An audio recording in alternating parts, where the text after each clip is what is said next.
Olá, queridos, tudo bem? Bem-vindos aí a mais um momento do nosso estudo da Palavra de Deus. Nós vamos continuar o nosso estudo nos Evangelhos Sinóticos hoje, continuando o que começamos no encontro passado, que é o chamado dos discípulos. Para que eles foram chamados, né?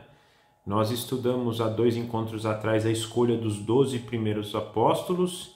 E, na verdade, essa passagem ela tem a ver com o que Jesus fala para eles, mas eu tenho tentado aplicar isso não só para aqueles 12 apóstolos, mas para todos os discípulos, todos aqueles que são chamados, aqueles que a gente entende que são enviados para uma missão.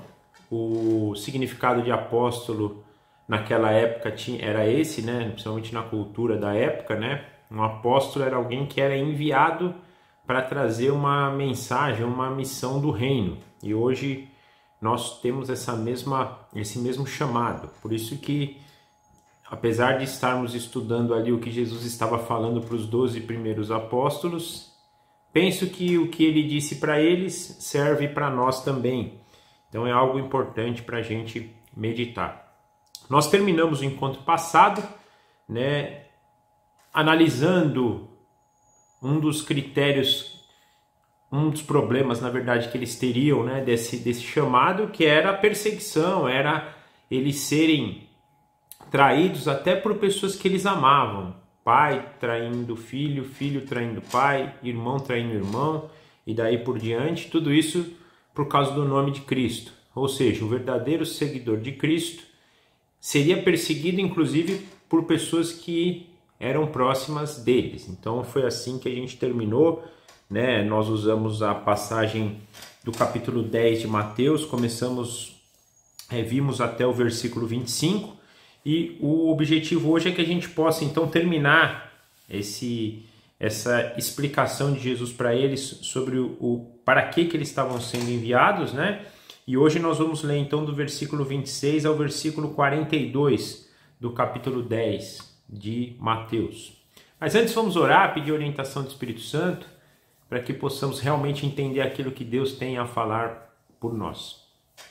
Papai, muito obrigado por tudo que o Senhor tem feito, por tudo o desejo que o Senhor tem colocado em nossos corações de estar aqui lendo a sua palavra, compartilhando sobre ela, pelo seu Espírito falar aos nossos corações, pelo seu Espírito nos capacitar para ter entendimento conforme o Senhor deseja que nós cresçamos na graça, na sabedoria e no entendimento em direção ao nosso Senhor Jesus Cristo. Muito obrigado, porque todas essas coisas são bênçãos que o Senhor nos dá. Como o Senhor também nos tem abençoado em todas as outras coisas, e também aproveitamos esse momento para agradecer: casa, comida, trabalho, roupas, médicos, carros, tudo que o Senhor tem nos dado, o Senhor tem nos abençoado. Aproveitamos para te agradecer nesse momento, pois tudo vem do Senhor e nós sempre temos que ter isso em mente e pedimos que o Senhor também traga isso ao nosso coração, para que a gente sempre tenha esse espírito de gratidão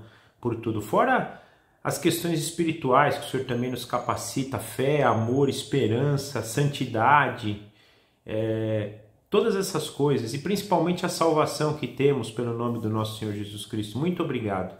E mais uma vez, humildemente te pedimos que o Senhor nos dirija nesse momento. Nós dependemos do Senhor para tudo, para o entendimento, para a apresentação, para qualquer coisa. Que o seu Espírito Santo nos capacite nesse momento, que Ele conduza cada coisa que aprenderemos aqui e que o teu nome seja glorificado no final de tudo. Nós entregamos esse momento nas tuas mãos e te agradecemos em nome do nosso Senhor Jesus. Amém. Então, gente, nós vamos ler do versículo 26 ao versículo 42 do capítulo 10 de Mateus.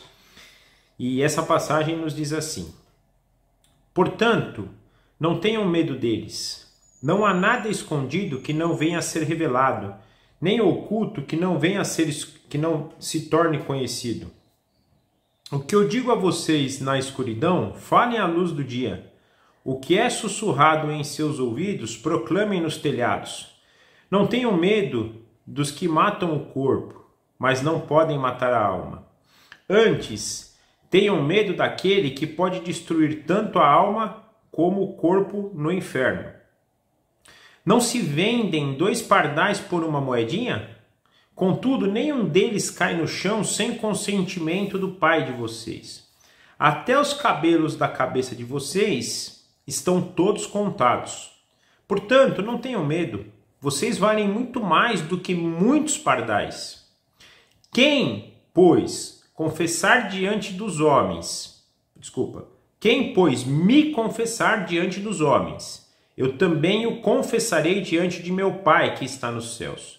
Mas aquele que me negar diante dos homens, eu também o negarei diante do meu Pai que está nos céus.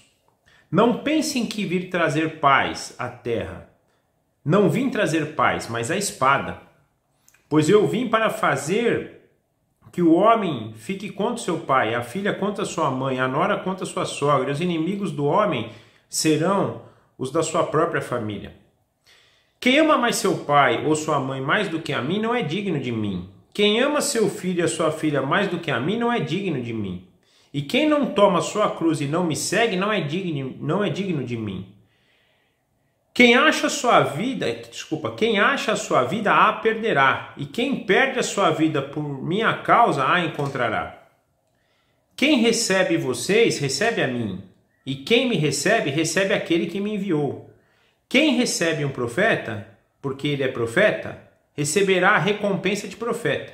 E quem recebe um justo, porque ele é justo, receberá a recompensa de justo. E se alguém der mesmo que seja apenas um copo de água fria a um destes pequeninos, porque ele é meu discípulo, eu asseguro que não perderá a sua recompensa.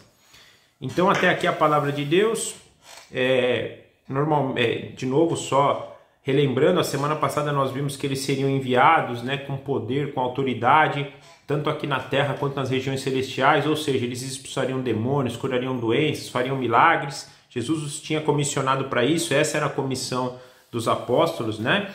Só que disse também de toda a dificuldade, da perseguição, que eles iam ser entregues às autoridades, iam ser presos, iam ser perseguidos, como eu disse no início aqui, até por parentes, pessoas queridas.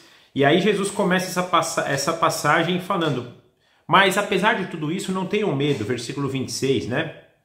Fiquem tranquilos que no final tudo vai ser esclarecido, tudo vai ser revelado, e vocês hoje já têm condições de revelar isso, apesar de eu estar falando aqui para vocês, né, de forma oculta, só para os 12, vocês vão revelar isso para todos, vocês vão dizer, e no final tudo vai ser revelado, né, a verdadeira situação de tudo, né? Não há nada que esteja escondido que um dia não vai ser revelado, tudo vai ser revelado.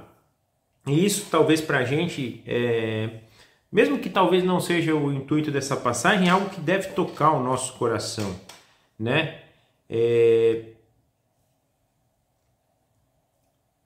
Tudo vai ser revelado, gente. Falando assim parece que é simples, né? Mas imagina, não é bíblico, né? O que eu vou falar naturalmente não está escrito, mas às vezes eu pinto essa cena, eu imagino como vai ser. Nós todos, né, naquele grande dia, nós vamos ter os livros das nossas obras abertos também, né? Não é só o livro da vida, mas os livros das obras vão ser abertos também. E tudo aquilo que é oculto vai ser revelado. Imagina Jesus ali lendo o livro e contando, olha, você um dia fez isso, você um dia fez aquilo, fez isso. Inclusive, penso que o pecado, quando perdoado, ele não é apagado literalmente, mas literalmente que eu digo assim, de novo, não é bíblico, eu estou falando dessa cena que eu pinto. Imagina que ele foi escrito lá no livro, mas aí vem o branquinho, né? Ou se foi a lápis apagado, então ficou uma parte em branco porque aquele pecado foi esquecido. Deus não vai lembrar dele. Quando a gente se arrepende, né, de todo o coração, com toda humildade e quebrantamento, Deus joga esse pecado para o fundo do mar. Mas vai estar lá um espaço em branco, que foi algo que eu fiz errado, mas foi esquecido. Então imagina o nosso livro lá, escrito alguma coisa boa, aí tem uma coisa em branco, que foi um pecado perdoado, aí tem coisa que eu não pedi perdão e vai ser revelado, né? Então vai ser mais ou menos assim, os homens maus que não se arrependeram, vai ter todo o livro de obra deles a ser revelado.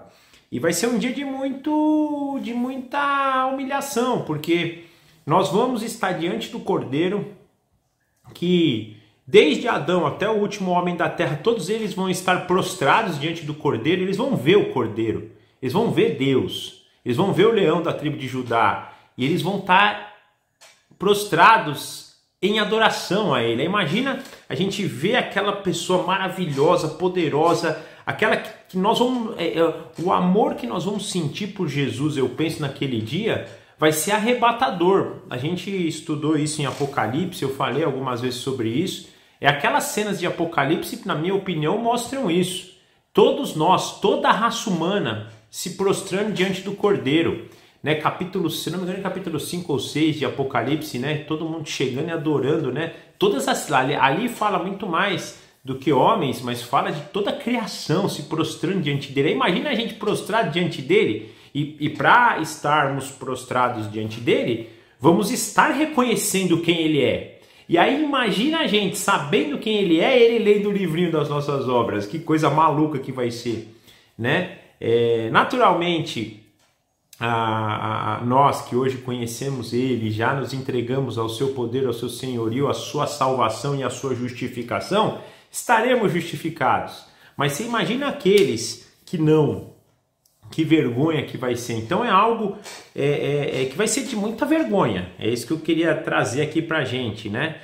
Mas aqui Jesus está falando exatamente para eles no sentido de assim, vocês têm que proclamar, vocês têm que ir, vocês têm que propagar essa mensagem do reino. Como um apóstolo que é enviado para trazer a mensagem do reino, vocês também, não deixem escondidos. Nós estamos fazendo aqui escondido, mas vocês não, vocês vão falar, vocês vão proclamar. Ele fala aqui, proclamem nos telhados, né? Vocês proclamem na luz do dia, ou seja, em todos os momentos.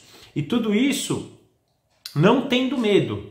Não, e talvez hoje para a gente não seja claro isso. Aliás, tem uma forma para dizer. É a mesma coisa que você chegar aqui, ó, vai lá e proclama o evangelho no meio de Bagdá, lá no Iraque hoje, por exemplo. Gente, para vencer esse medo é tenso. Imagina se Deus fala isso para a gente, né?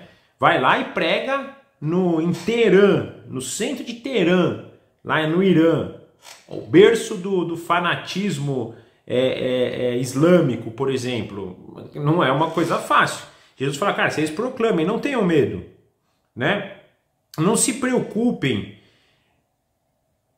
que aquele que pode até matar vocês de corpo, ele não tem poder de matar a alma. Então, ou seja, vocês podem até perder a vida aqui, mas vocês não perdem a vida eterna. Então não se preocupem com a vida daqui. Olhem para a vida eterna. Logicamente que a gente não vai sair hoje aqui, não vou lá para o centro de Teherã agora, se for da minha vontade. Não, eu tenho que entender o que é a vontade de Deus. Né? Deus até na passagem anterior que a gente estudou, ele fala, se tiver que fugir, foge.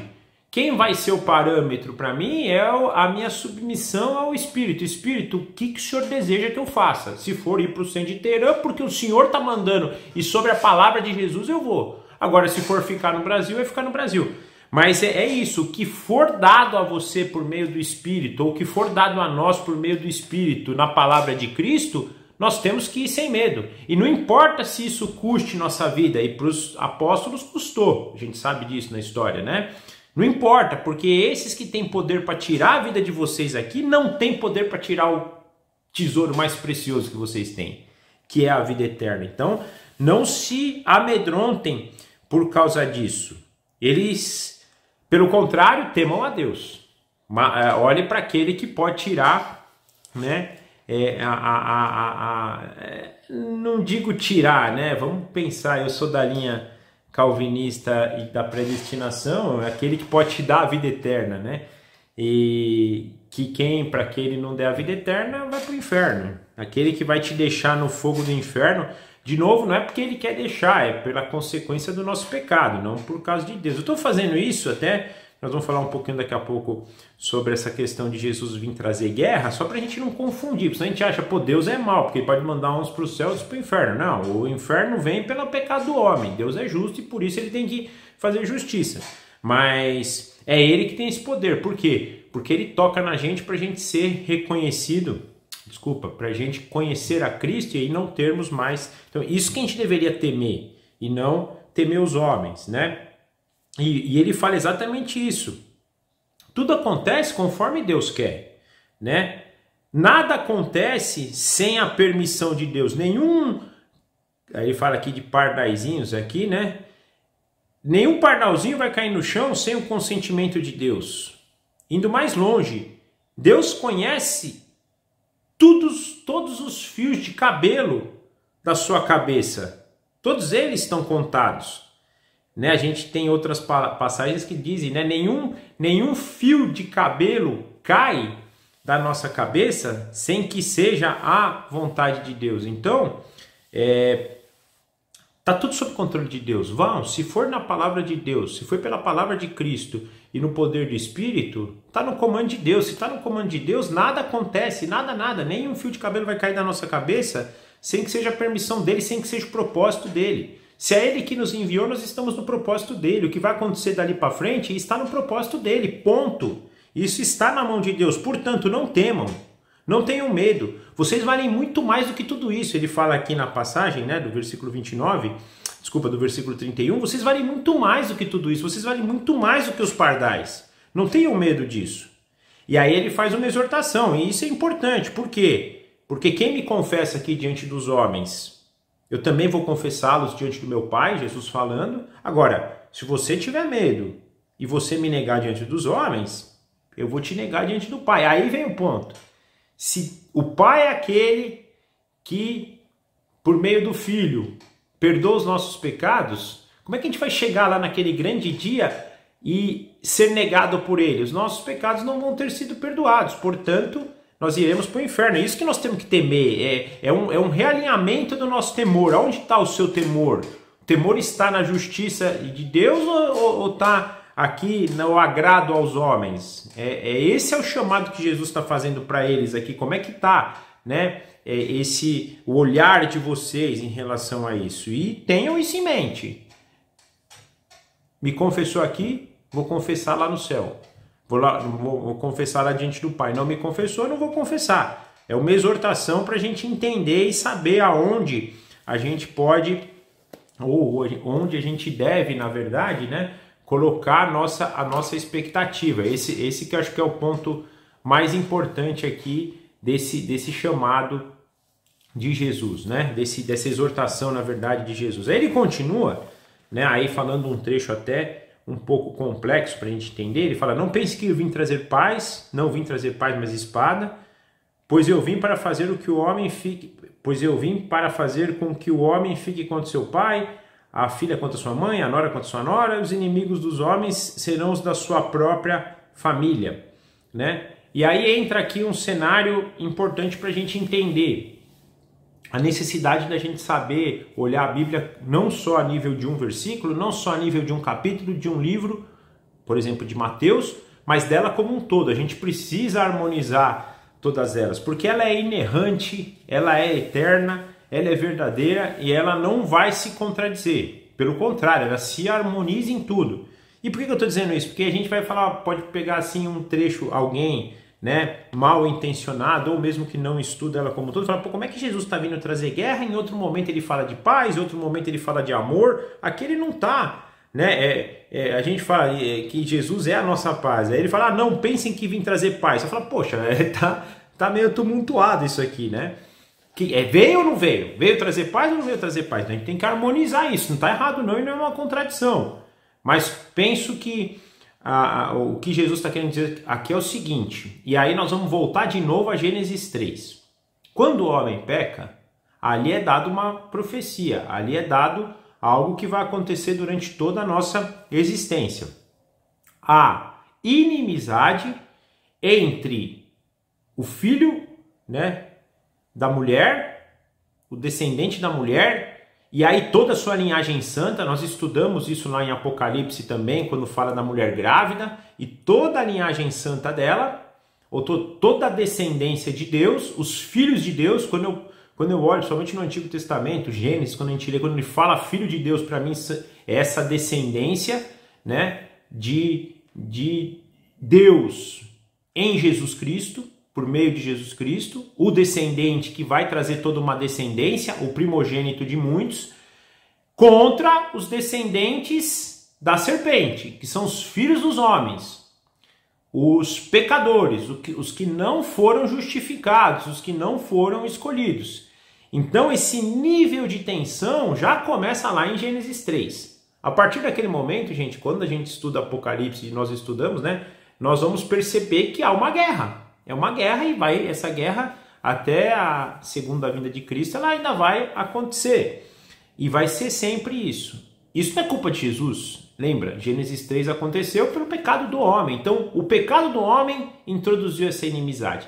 E aí, quando Jesus vem, na sua missão e ele vai trazer, então, uma palavra de realinhamento, ele veio para cumprir a lei, ele não veio para extinguir aquilo que foi dito no Antigo Testamento, pelo contrário, ele veio para cumprir tudo que foi dito ali. Ele traz um realinhamento e agora, no poder de Deus, ele nos capacita e nos dirige por meio do Espírito, que vai guerrear contra o mundo. Então essa inimizade, no livro de Apocalipse a gente viu isso, depois que Satanás não consegue destruir o descendente, ele passa a perseguir os descendentes da mulher, né? E aí é um ponto importante que essa briga começa. Então essa vinda de Jesus veio trazer à tona essa inimizade, que vem lá de Gênesis 3, por culpa do homem, não de Jesus, né? A ponto de ter uma inimizade entre familiares, entre pessoas muito próximas, pai contra filho, filho contra pai,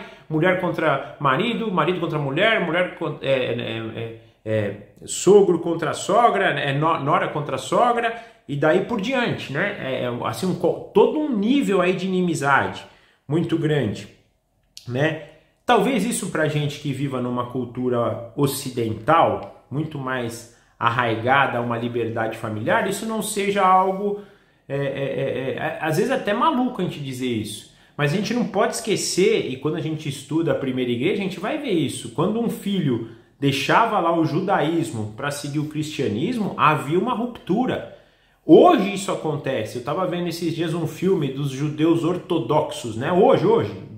Vivendo hoje em Jerusalém. Tinham 2 irmãos.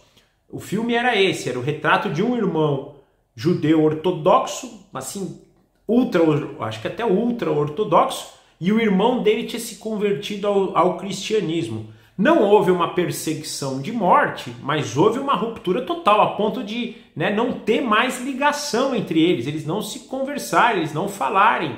Só para vocês terem uma ideia. Se nós pegarmos uma linha, por exemplo, até do islamismo mais radical, um filho que sair do islamismo e se professar cristão, por exemplo, vai ser perseguido por sua família, se bobear até morto, dependendo da radicalidade da família, vai ser morto. Então, talvez para nós hoje ocidentais isso não seja tão forte, mas existe ainda. E naquela época existia muito, e a gente vai ver muitos sendo perseguidos por parentes próximos, né? Próprio Jesus aqui, depois os irmãos dele vão se converter, mas a própria família dele, num primeiro momento, fica assim, né? As pessoas tentaram apedrejar Jesus lá, quando ele sai da sinagoga, lembra que a gente já viu isso? Ele vai lá pregar na sinagoga da cidade dele e tentam matar ele lá. Ou seja, olha, os que cresceram com ele ali da região dele, ou seja, essa inimizade que vem lá de trás, não é culpa de Jesus, é culpa do homem. Jesus, quando vem, ela vem à tona. E aí vai ter essa inimizade. E o que Jesus está falando vocês precisam definir o lado. Não tem meio lado. Quem ama mais seu pai? Quem ama mais sua mãe? Quem ama mais seu filho? Quem não toma sua cruz não é digno de me seguir. E aí ele vai mais longe. Quem quer seguir a sua vida e não negá-la, vai perder ela no final. Então até a sua vida é menos importante do que você me confessar, você me proclamar.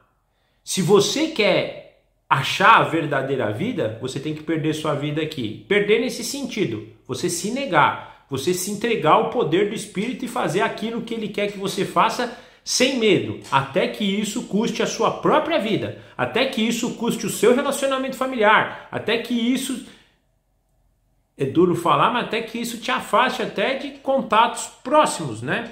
E aqui de novo no amor de Cristo. Para a gente hoje não é algo crítico, porque a nossa cultura ocidental ela harmoniza isso.